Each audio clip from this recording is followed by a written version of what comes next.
O espírito humano, assim como a mente, pode ser educado e fortalecido. Assim como construímos a força do corpo, podemos desenvolver e fortalecer nosso espírito. Muitas vezes, concentramos nossos esforços em educar a mente e fortalecer o corpo, negligenciando o espírito humano.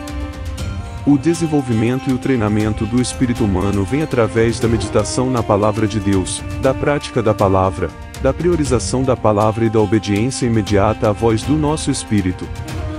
A meditação na palavra de Deus é fundamental para o crescimento espiritual. Devemos reservar tempo para meditar silenciosamente na palavra, afastando o mundo exterior. Mesmo começando com apenas 10 ou 15 minutos diários, isso pode ser um excelente começo. Além disso, ser um praticante da palavra significa obedecer às instruções da palavra. Não basta apenas falar sobre a palavra, devemos praticá-la. Ser um praticante da palavra significa viver de acordo com o amor e a fé ensinados na palavra de Deus. Lembrando que agora estamos sob a nova aliança, que se resume ao mandamento do amor. Amar o próximo e a Deus significa cumprir todos os mandamentos. O amor é o cumprimento da lei. Finalmente, o versículo 8 de Filipenses 4 nos encoraja a pensar em coisas verdadeiras, honestas, justas, puras, amáveis, de bom nome, virtuosas e dignas de louvor. Devemos evitar pensar e falar sobre coisas negativas, pois isso dá lugar ao inimigo. Meditar na palavra e praticá-la nos ajudará a crescer espiritualmente. Portanto, não apenas pense na palavra, mas seja um praticante da palavra em sua vida cotidiana, permitindo que seu espírito se desenvolva e cresça. Falar de dúvida, falar de medo, falar de fracasso, falar de desânimo, e bem, se fossem praticantes da palavra, estariam fazendo isso porque a palavra de Deus não ensina a fazer isso. A palavra de Deus nos ensina a andar pela fé e a falar coisas positivas, porque nossa fala é parte do nosso fundamento. Se estamos caminhando pela fé, então, é claro, estamos falando de fé, e se estamos falando de fé, estamos caminhando nela. A Bíblia diz que andamos pela fé e não pela visão. Aqui, no primeiro capítulo de Tiago, versículo 22, diz: "Mas sede cumpridores da palavra, e não somente ouvintes, enganando-vos a vós mesmos." A versão em latim lê deludindo a vós mesmos. Muitas pessoas se enganam, elas se iludem, mas por que não atribuem isso a outra pessoa? Alguns até atribuem ao diabo, mas na verdade, como a Escritura diz, estão enganando a si mesmos. Amigos, parem de se enganar. Comecem a praticar, a serem cumpridores da palavra e, em todas as circunstâncias, façam o que a palavra diz para fazer. Alguns pensam que ser cumpridor da palavra significa apenas seguir os 10 mandamentos, mas não é disso que ele está falando aqui. Sob a nova aliança, sob o ensinamento de Jesus, temos um mandamento novo, o mandamento do amor. Jesus disse: "Eu vos dou um novo mandamento, amai-vos uns aos outros." Quando amamos alguém, não roubamos ou mentimos para essa pessoa. O apóstolo Paulo também ensinou que o amor é o cumprimento da lei, pois quando amamos, naturalmente cumprimos todos os mandamentos.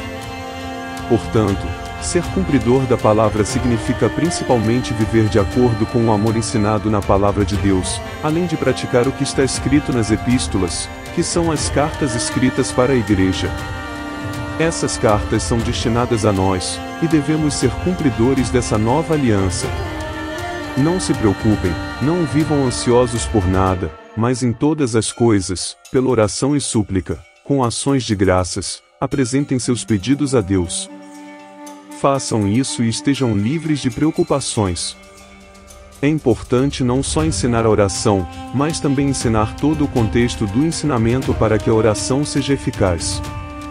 Portanto, amigos, pratiquem a palavra, vivam o amor e não se preocupem, mas orem com gratidão, e Deus atenderá às suas necessidades. Pela oração e súplica, com ação de graças, apresentem seus pedidos a Deus.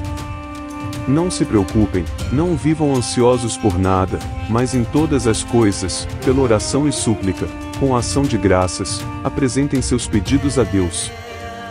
Façam isso e estejam livres de preocupações. É importante não só ensinar a oração, mas também ensinar todo o contexto do ensinamento para que a oração seja eficaz.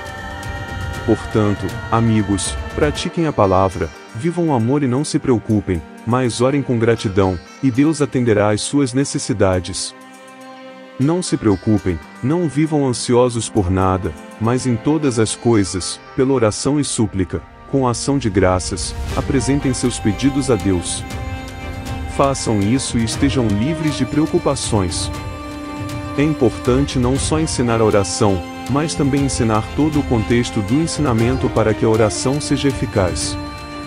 Portanto, amigos, pratiquem a palavra, vivam o amor e não se preocupem, mas orem com gratidão, e Deus atenderá às suas necessidades.